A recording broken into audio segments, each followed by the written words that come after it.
Quando Capitola Tasker, a meeira negra do Alabama, discursou na conferência, a plateia ouviu comparar o fascismo vigente na Europa com o terror racista sofrido pela população negra dos Estados Unidos.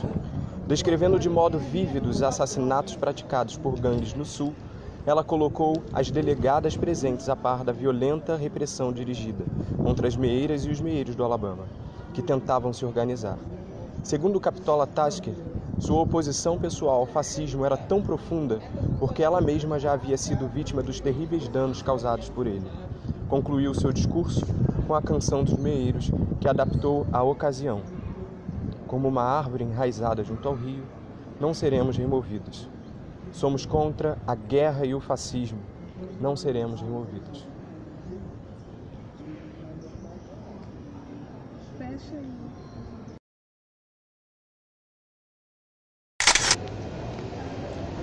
Entre as pernas da mulher correm os caminhos do mundo. No princípio de tudo, homens e mulheres viviam em mundos separados pelos montes Namuli.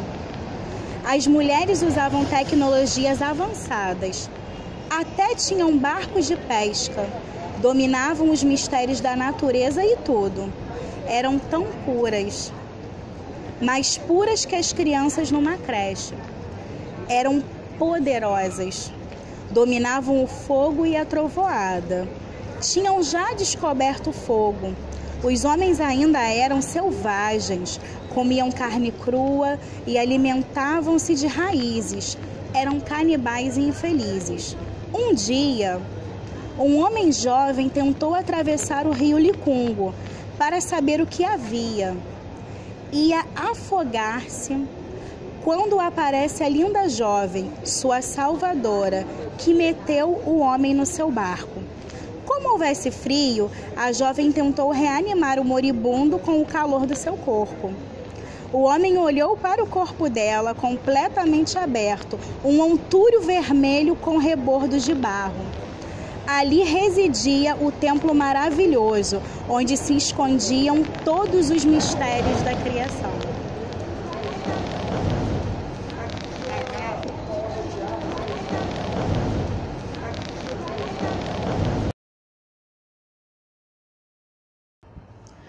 Fragmento 2. Quando cresci, o prazer me tomou pelas mãos e me distraiu com os seus inúmeros artifícios. Experimentei suspiros, cheiros e sabores, deleites de muitas camas, lugares e pessoas, um corpo no mundo.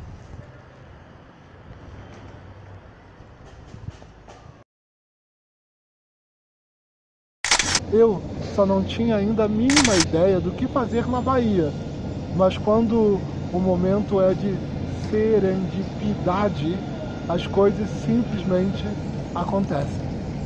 Foi por isso que algumas páginas adiante encontrei o segundo texto, do Alufá Licutã. Quem conhece o nome, os feitios do saber, o gesto, a face do homem? Comandou a revolta dos negros escravos durante 4 dias e a cidade da Bahia o teve como seu governante quando a nação malê acendeu a aurora da liberdade, rompendo as grilhetas e empunhou as armas, proclamando a igualdade dos homens. Não sei de história de luta mais bela do que a do povo malê, nem de revolta reprimida com tanta violência.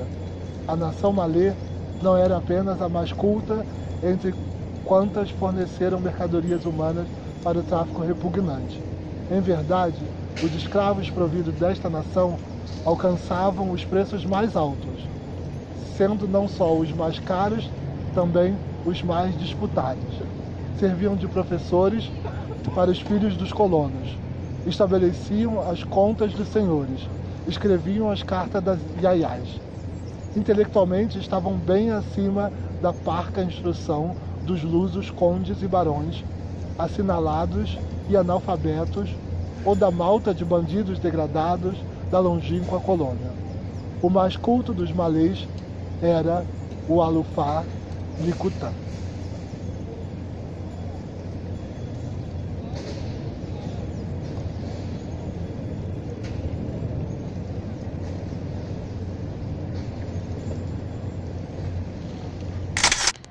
Andi José Vicêncio olhava o rosto conturbado da irmã que caminhava em círculos. Ela era bonita, muito bonita. Desde pequena trabalhava tão bem o barro, tinha as artes de modelar a terra bruta nas mãos. Um dia ele voltaria ao povoado e tentaria recolher alguns trabalhos dela e da mãe. Eram trabalhos que contavam parte de uma história. A história dos negros, talvez. A irmã tinha os traços e os modos de vô Vicêncio. Não estranhou a semelhança, que se fazia cada vez maior. Bom que ela se fizesse reveladora, se fizesse herdeira de uma história tão sofrida, porque enquanto os sofrimentos estivessem vivos na memória de todos, quem sabe não procurariam, nem que fosse pela força do desejo, a criação de um outro destino. E ele que queria tanto ser soldado, mandar, bater, prender, de repente descobria de que nada valia a realização de seus desejos, se fossem aqueles os sentidos de sua ação, de sua vida. Soldado Nestor era tão fraco e tão sem mando como ele. Apenas cumpria ordens, mesmo quando mandava, mesmo quando prendia. Foi preciso que a herança de vô Vicêncio se realizasse, se cumprisse na irmã, para que ele entendesse tudo. Só agora atinava também com o riso e as palavras de Néngua Caínda.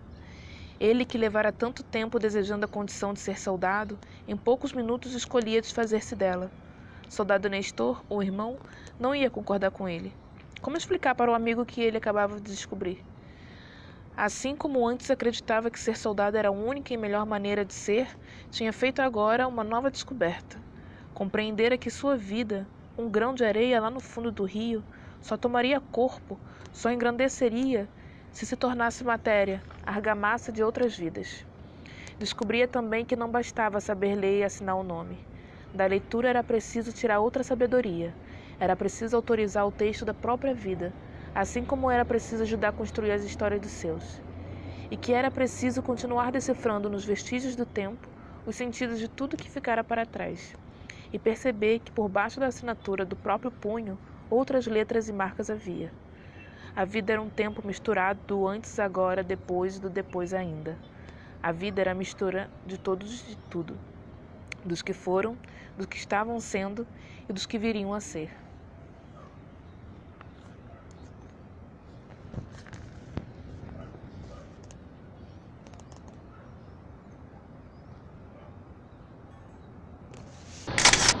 Ainda segundo Quilomba, o medo branco em não ouvir o que o sujeito negro pode eventualmente revelar pode ser articulado com uma noção freudiana da repressão, no sentido de afastar algo e mantê-lo à distância da consciência. Ideias e verdades desagradáveis seriam mantidas fora da consciência por conta da extrema ansiedade, culpa e vergonha que elas causam. Mais além, o medo branco, ou manter-se inconsciente diante dessas verdades e realidades, protegeria o sujeito branco de ter que lidar com o conhecimento dos outros. A autora segue afirmando que, uma vez confrontado com os segredos coletivos e verdades desagradáveis da história muito suja, os sujeitos brancos geralmente argumentariam não saber, não conhecer, não lembrar, não acreditar ou não ter sido convencido. Essas expressões seriam parte desse processo de repressão de manter essas verdades esquecidas.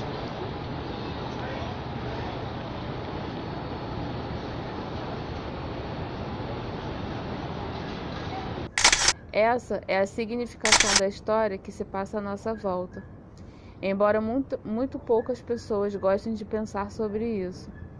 Se eu tivesse informado aquela mulher que, quando ela empurrou meu filho, estava agindo de acordo com uma tradição que considera certos corpos como inferiores, sua resposta provavelmente teria sido: eu não sou racista. Ou talvez não. Mas minha experiência nesse mundo me diz que as pessoas que se acreditam brancas são obcecadas com a política de sua inocentação pessoal. E a palavra racista para elas evoca senão um parvo cuspidor de tabaco, ou então algo tão fantástico quanto um orc, um troll ou uma górgona. E Femelu ainda estava olhando, espantada para o seu cabelo. O que ela tinha feito? Parecia inacabada, como se o próprio cabelo curto e espetado estivesse pedindo atenção, pedindo que algo fosse feito com ele, pedindo mais. Depois que o Bui foi embora, ela foi à farmácia com um boné de Kurt enfiado na cabeça. Comprou óleos e géis, aplicando um depois do outro, primeiro no cabelo molhado e depois no seco, desejando que um milagre indefinido acontecesse. Alguma coisa, qualquer coisa que fizesse com seu cabelo parecer cabelo. Pensou em comprar uma peruca, mas as perucas traziam ansiedade, a probabilidade sempre presente de saírem voando. Pensou no texturizador para soltar os cachinhos crespos, esticar um pouco o pichain. Mas texturizador, na verdade, era relaxante, só mais suave. E ela ainda teria de evitar a chuva.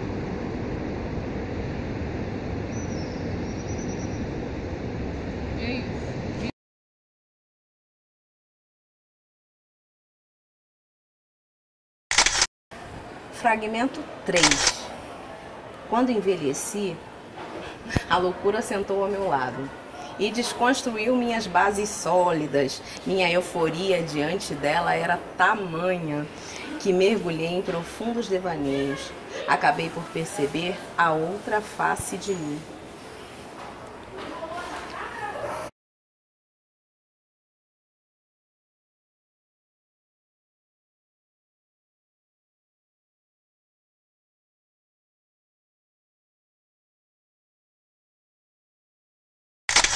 Tudo quanto eu encontro no lixo, eu cato para vender.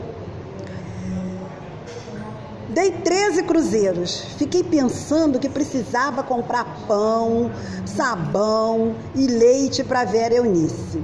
E os 13 cruzeiros não dava. Cheguei em casa, aliás, no meu barracão, nervosa e exausta. Pensei na vida atribulada que eu levo.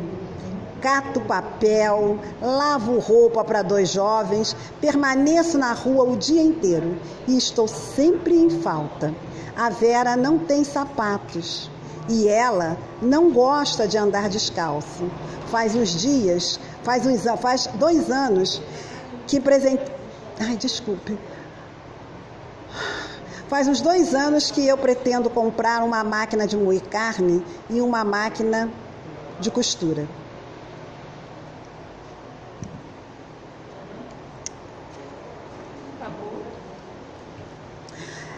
Mas no dia 18 de julho, sei que criança não nasce com senso.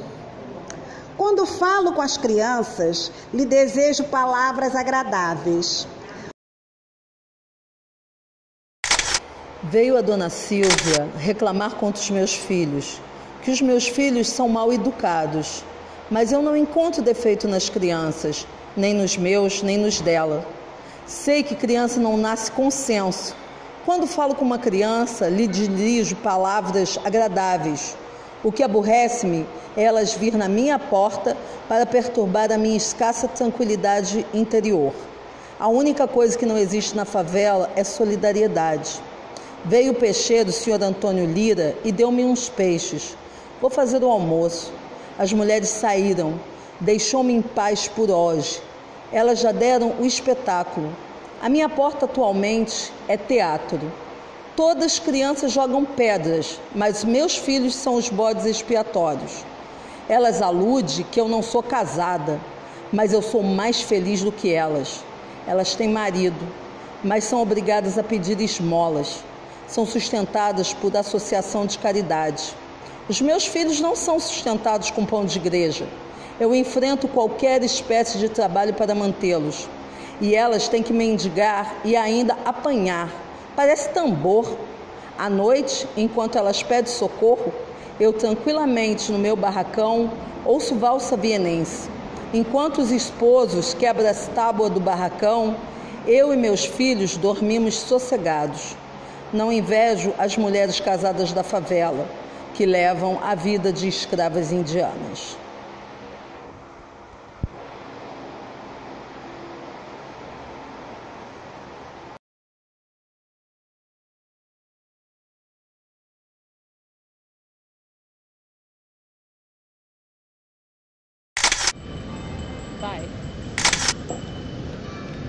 Eu deixo vocês com um apelo. Encontrem os caminhos e os meios de abrir os impulsos criativos que habilitem os negros individualmente, as nações negras e as organizações de tais nações a reconquistar o controle de seus destinos. Somente assim poderá nosso povo contribuir novamente com a sua cota ao progresso humano e somente assim poderão eles obter sua justa parte dos recursos do mundo.